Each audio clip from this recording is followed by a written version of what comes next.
Gentlemen, raise your hand if you think that a physically challenged person can be a good public speaker and dynamize the people. Oh, thank you. Mr. President, Toastmaster colleagues and guests, let me share today a story of a dynamic person who, in spite of the fact was handicapped, did everything to emerge. Every inch of his body shouted as disability. As brisk walk, or as stiff arms, or as clenched smile, all was not the hallmark of his personality, but carried the scars of a torture in a Vietnam jail in early 70s. His arms were stiffy because both had been broken when he fell from the sky and subsequently yonked up by the Vietnamese authorities in a jail. After 15 years of extreme torture, when he was released, he could not reach up to comb his hair. He had to put his hand with his chin because of a permanent injury he got in his neck. He spent his rest of life, more or less 35 years, in politics. But his disabilities chased him till the last breath of his life. He had to take his hand in front of his eyes while he entered into a public arena, not because he was afraid in eye contact with the people, but because his eyes were sensitive to the flashlight. And when he stood as a presidential candidate, he was not able to speak probably in front of public. He had to stand, he had to lock his toes and freeze all his body except his mouth.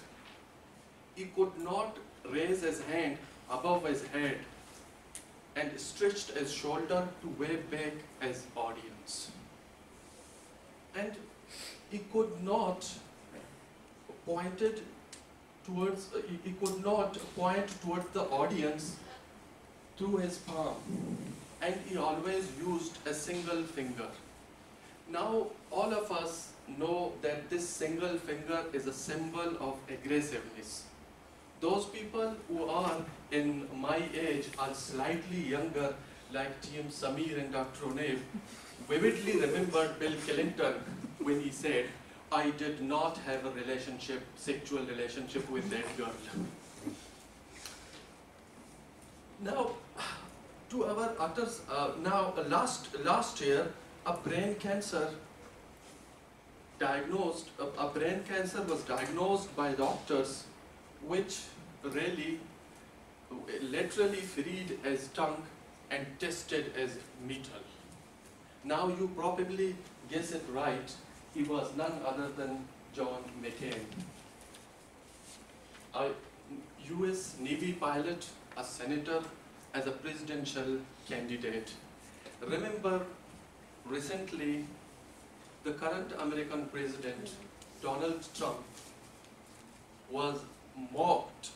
Donald Trump mocked his action and subsequently invited hires from public. Now, McCain once remarked that he, in the world of action, speaks louder than words arena. He is 17% disabled. He was pointing towards the percentage of non-verbal communication in a speech. He may be right, albeit partially. He is right because till his last breath of his life, he could not remove his disabilities. But on the other hand, he emerged as a leader, one of the greatest leaders of his generation. Now, the point to ponder, or the question therefore is, that can a physically challenged person be a great public speaker? There is not a single opinion. On the one hand, some people believe that the vocal variety and non-verbal communications are matter, and they matter a lot. But how exactly do they matter? 93% was accepted as a gospel by a body language expert and internalized by all of us, including those Toastmasters who have done their Project 5.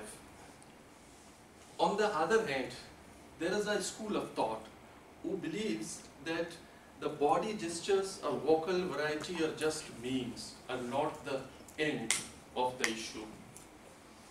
To me, the matter perhaps lies somewhere in the middle of these two extremes.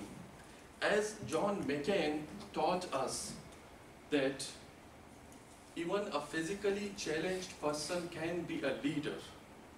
And he said, if you cannot perform your body overtly, you at least have a words and conviction.